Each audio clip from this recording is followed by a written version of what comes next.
Сегодня лекция об основополагающих принципах компании. Первым среди основополагающих принципов является выживание.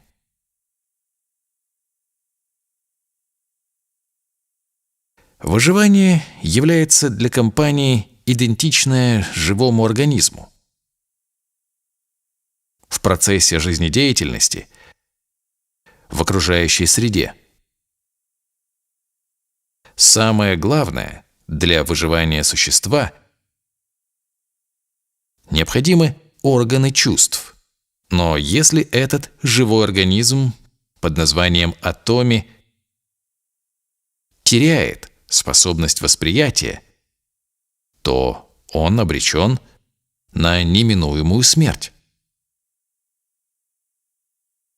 Если в тот момент, когда возникла боль у наших предпринимателей, трудящихся не покладая рук для нашей компании, и наша структура не ощутила этого, то это гласит о потере восприятия. В этом случае существование самой жизни и поддержание самой жизни становится почти невозможным. С учетом вышесказанного, нашим основополагающим принципом является выживание. Мы должны чувствовать внутри нашей структуры, что происходит на рынках, в передовых структурах. Наши чувства восприятия непрестанно должны быть в состоянии полной готовности. Начиная работу за компьютером, первым делом я проверяю данные о ежедневных продажах. Я до сих пор составляю ежемесячные графики и постоянно проверяю данные о темпах роста. Причина, по которой мы воспринимаем это так серьезно, заключается в том, что период одного месяца является довольно долгим сроком для наших предпринимателей, работающих в передовых структурах.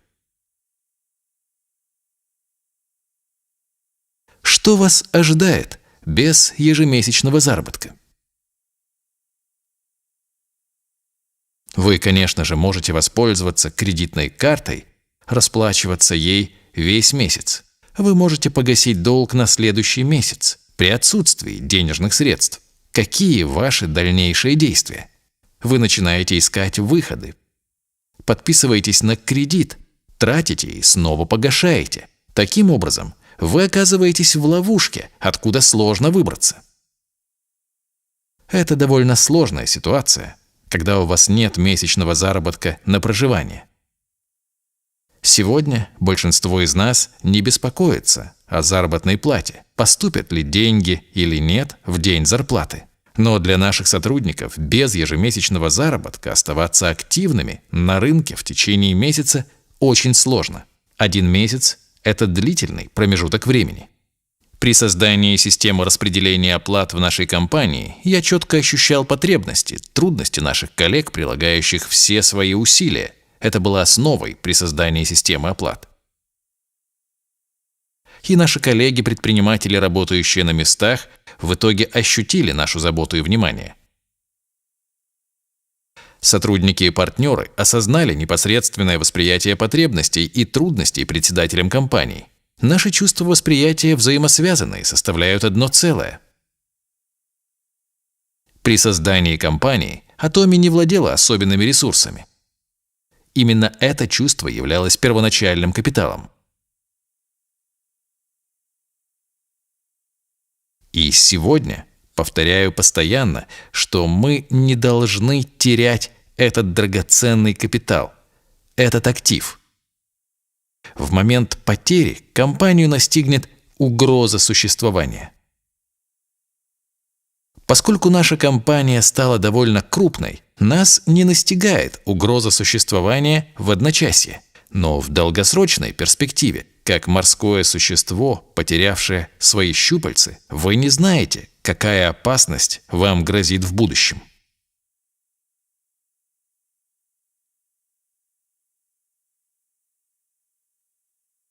Я считаю, что в дальнейшем деловая среда будет постоянно меняться, будут возникать непредвиденные, неожиданные ситуации. Я считаю, что нам не нужно рассуждать, в какой среде мы находимся, придет ли такая угроза или нет. В конечном итоге, я убежден, что такое время угрозы не за горами. Но есть ли у нас система, которая могла бы эффективно распознать угрожающую ситуацию и могла бы оперативно отреагировать на нее?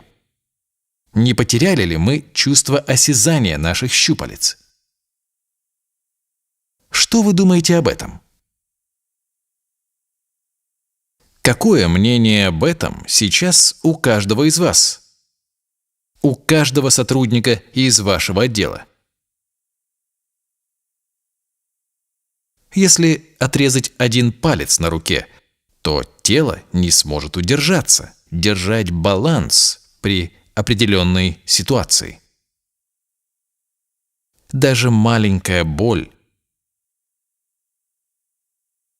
в нашем живом организме может распространиться по всему телу и привести к нестерпимой боли. Организационная структура нашей компании на данном этапе испытывает подобную ситуацию. Сравнение: мы должны понять, какими недостатками мы обладаем, где мы можем дополнить друг друга. Даже внутри нашей компании, когда между нашими руководителями и сотрудниками возникают разногласия при принятии каких-либо решений, когда принимаются какие-либо односторонние произвольные решения, наши предприниматели испытывают трудности. В такие моменты действительно ли мы чувствуем на себе ту боль, которую испытывают они? Когда мы чувствуем это вместе, мы становимся одним телом, и какие бы трудности нас ни ждали впереди, даже при самых больших испытаниях, вероятность нашего выживания очень высока. Но если у нас потеряны эти чувства, то мы можем потерять равновесие, упасть даже на ровном месте. Мы можем сойти с правильного пути, потеряв направление. Задайте себе вопрос: обладаете ли вы какими-либо недостатками? Мы поставили перед собой цель стать лучшей компанией из лучших. Если мы собираемся стать такими, то нам необходимы две вещи. Первое – мы должны обладать профессионализмом. Второе – мы должны обладать непрерывной симпатией к нашим предпринимателям, работающим на местах, чувствовать их потребности и трудности. У нас должны быть теплые чувства, любовь к ним. Только там между нами образуется взаимопонимание. В тяжелые моменты наши предприниматели приходят в компанию и встречаются с руководством. Когда руководство проявляет взаимопонимание, разделяет общую озабоченность трудностям на местах и предпринимает шаги к решению, то предприниматели чувствуют это. Предприниматели будут говорить: наши руководители действительно знают нашу ситуацию и предпринимают необходимые меры для решения. Большое спасибо им за это. Но если руководство, не обладая информацией, и предпринимает совершенно неправильные решения, то тогда у предпринимателей может возникнуть чувство отчаяния от того, что руководство не осведомлено о ситуации, происходящей на местах, как они ведут борьбу за каждого клиента и стремятся побеждать даже при отказах. Может возникнуть чувство обиды, недопонимания того, как могут быть предприняты такие меры в этой ситуации. Следовательно, необходимо значительно улучшить способность к сопереживанию, чувств сопереживания наших руководителей к предпринимателям. Это придает большую силу и мощь.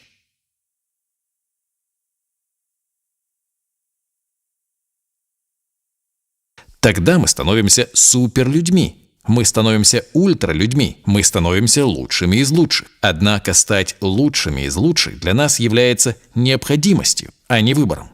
Вы не сможете выжить, если не станете лучшими из лучших. До сегодняшнего дня лучшие еще могли существовать и функционировать, но в будущем даже лучшие не смогут выжить. Если они не станут лучшими из лучших, то они обречены на смерть. Сейчас мир меняется в этом направлении.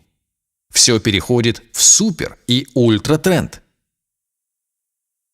Если наступит эпоха искусственного интеллекта, то мир будет ультратренда.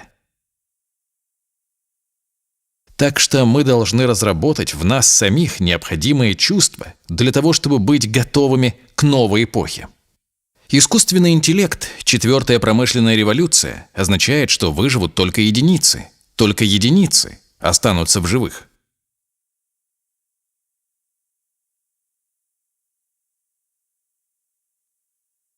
Так что мы должны стать суперкомпанией, ультракомпанией. Если мы становимся супер-ультракомпанией, это означает, что мы становимся сверхорганическим существом. Если мы целостно органически связаны, наша нейронная сеть связана как в живом организме, то такая организационная структура сможет выжить, иначе она обречена на смерть.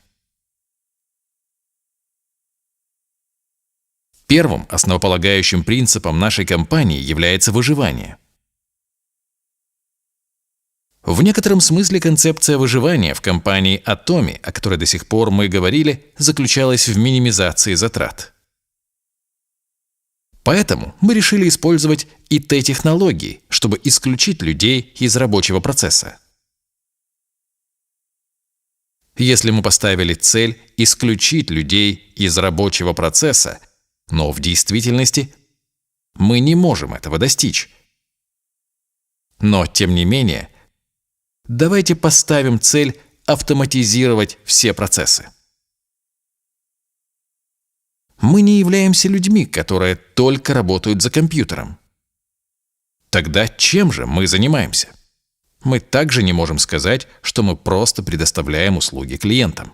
Я хочу сказать, что в действительности мы уже работаем в четвертой промышленной индустрии. Он работает на базе своего воображения, он работает на базе своего интеллекта. Все работает самостоятельно, даже не нажимая клавиш на компьютере. В одиночестве я обдумываю разные мысли, прорабатываю большое количество информации. С помощью своего воображения стараюсь подумать одним способом, потом пробую другим способом. Теперь в нынешнем информационном обществе подобного рода функциями будут обладать компьютеры.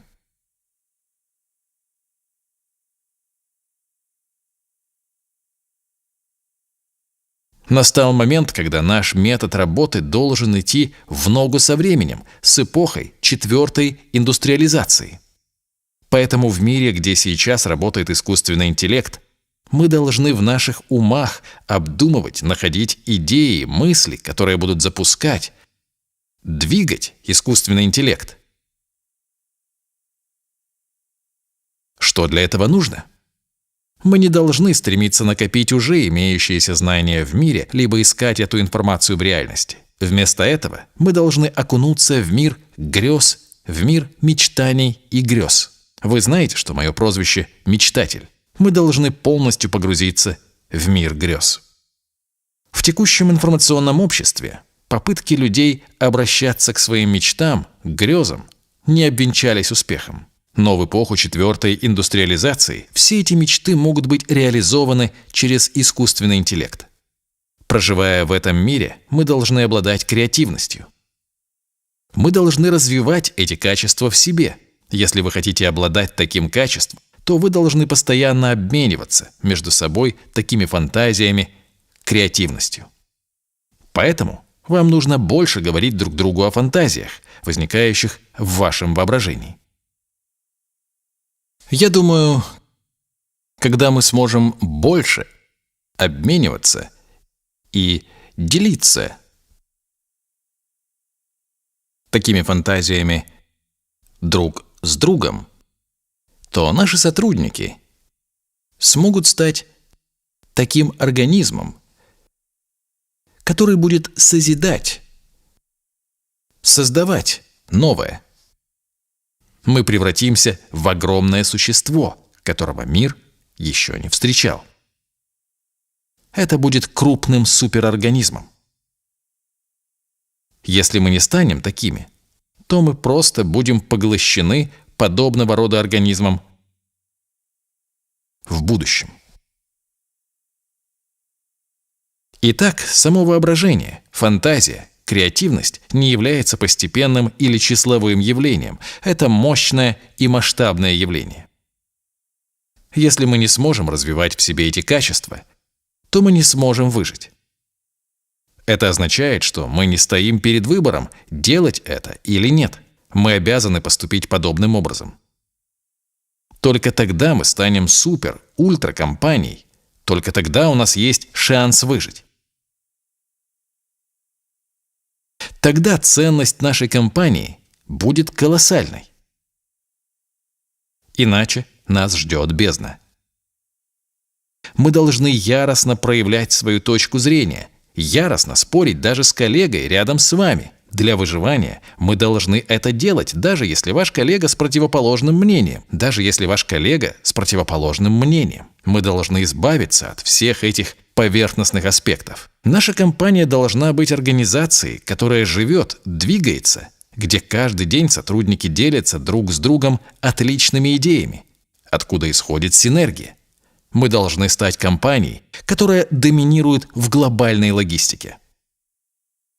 Но какова реальность сейчас? Наша реальность далека от той, которую я себе представляю. Несмотря на то, что наши предприниматели сейчас испытывают огромные трудности, у нас притупляется чувство восприятия, и мы не можем оперативно реагировать на их запросы. Существует множество аспектов, необходимых реализовать. Если мы попытаемся сделать что-то для них, у нас должно быть чувство сопереживания к нашим предпринимателям, работающим на местах в трудных ситуациях. У нас должно быть сочувствие. Если мы попытаемся сделать это, то для них у нас должно быть чувство сопереживания к нашим предпринимателям, работающим на местах в трудных ситуациях. У нас должно быть сочувствие. Он будет весьма ужасающим. Это будет мир, в котором выживет только 1%. В том мире не будет рабочих мест. 99% населения будут безработными.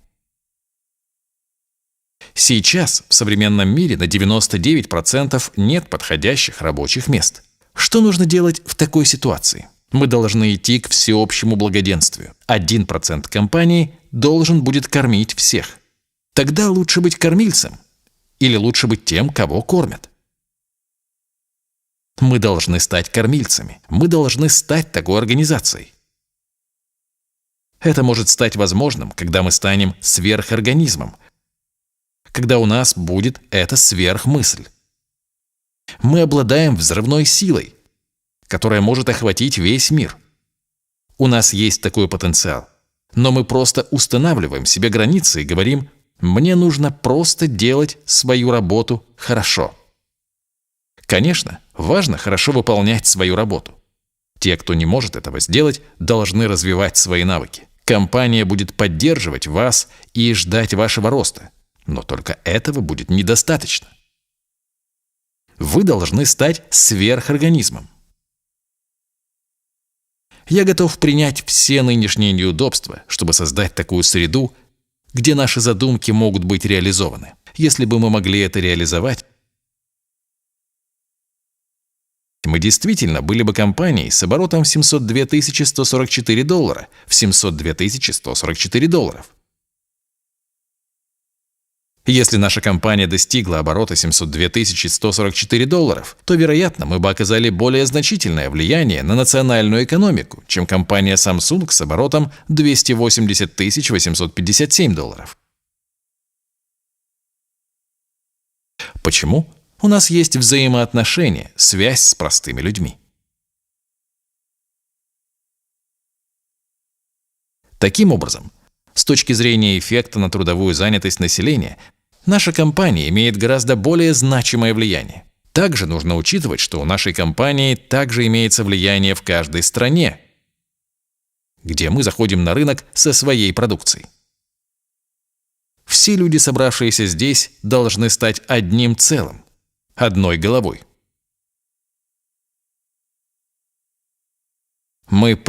Каждый из нас присоединяется в одно целое. В этот момент особенно важным является вопрос, имеем ли мы такую волю сейчас, чтобы воплотить все наши планы в реальность.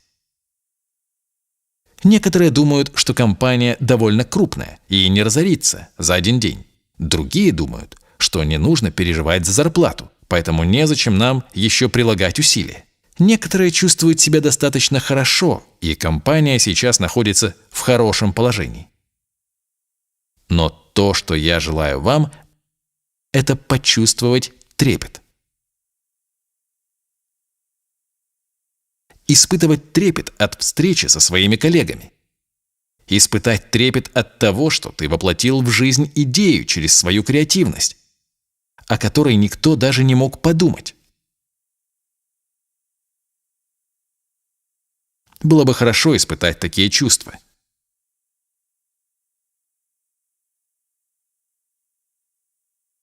Я чувствую трепет от компании Atomy. Наши первые сотрудники компании также чувствуют трепет за компанию. Почему? Потому что мы достигли сказочных показателей в $702 144, начиная практически без ничего. Что позволило нам достичь таких результатов? Я упоминал об этом раньше, но я еще раз хотел бы повториться. Что является самым большим достижением компании Atomy? Денежные средства? Земельные участки? Материальные и нематериальные активы? Что такое нематериальные активы? Это люди, члены нашей компании. Тогда как мы привлекли столько членов, как мы накопили такой нематериальный актив? У вас, скорее всего, был стартовый капитал. Что вы вложили в самом начале? На самом деле, не было никакого стартового капитала, вложений. Почему? Потому что я был нищим с плохой кредитной историей. То, что мы вложили в начале, это честность и добросовестность. Что я приобрел с этим? Так это то, что я завоевал доверие. То, что есть в нас, мы называем доверительным капиталом. Это то, что мы разделяем с нашими членами. В тот момент, когда вы теряете доверие, все члены вашей компании просто уйдут. Я не могу доверять продуктам Atomy. Президент мошенник. Вы никогда не знаете, как изменится политика, объявленная Atomy. Я не собираюсь делать это по платной системе. Если есть такое недоверие, к примеру, я не знаю, как изменится система довольствия, значит, сейчас члены исчезают, как мыльные пузыри. Но если вы держите его сейчас, а он все еще увеличивается, то, что вы делаете с ним, является кредитом. Так что это трастовый капитал. Честность и добросовестность построили этот капитал доверия. Я думаю, что наиболее подходящим обозначением честности является выполнение всех сказанных слов, несмотря на то, что это приносит тебе ущерб. Можно сказать, что добросовестность означает те моменты, когда интересы другого человека важнее наших собственных. Согласно Библии, любовь не ищет выгоды. Не ищите выгоду в первую очередь. Не нужно искать свою собственную выгоду в первую очередь. Поэтому мы говорим, что мы хорошие, потому что у нас есть любовь. Наша компания является добросовестной компанией. Все наши планы и стратегии являются добросовестными. Единственное, что мы можем сейчас сказать о такой компании, это та движущая сила, которая до сих пор помогла совершить такой скачок и прорыв. Вы создали такую силу, такую мощь. Если мы стремимся расширяться и расти, то мы должны быть честными. Единственное, что мы можем сейчас сказать о такой компании, это то, что движущая сила, которая до сих пор совершила такой скачок и прорыв, также туда должна войти добросовестность. Добросовестность есть любовь. Итак, какое сострадание к людям в сцене, о которой я говорил ранее? Какое выражение вы использовали ранее? Милосердие. Это семя нашего чрезвычайно важного богатства. Это очарование.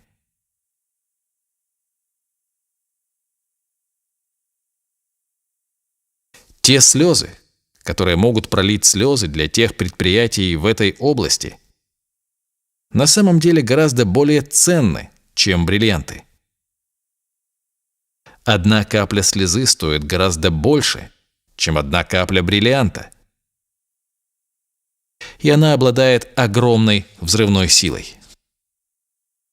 Какой алмаз? Печаль и слезы, которые мы пролили в наших сердцах, теперь создают ценность в триллионы. Зачем количество новых сотрудников резко возросло? Я уже въехал за границу. Как мы должны вести себя? Если мы говорим, что становимся людьми, которые вместе проливают слезы, и мы говорим, что мы смешиваем эти грустные слезы вместе, мы говорим, что существует огромная взрывная сила. Вознаграждение, которое наши сотрудники могут почувствовать, когда это происходит.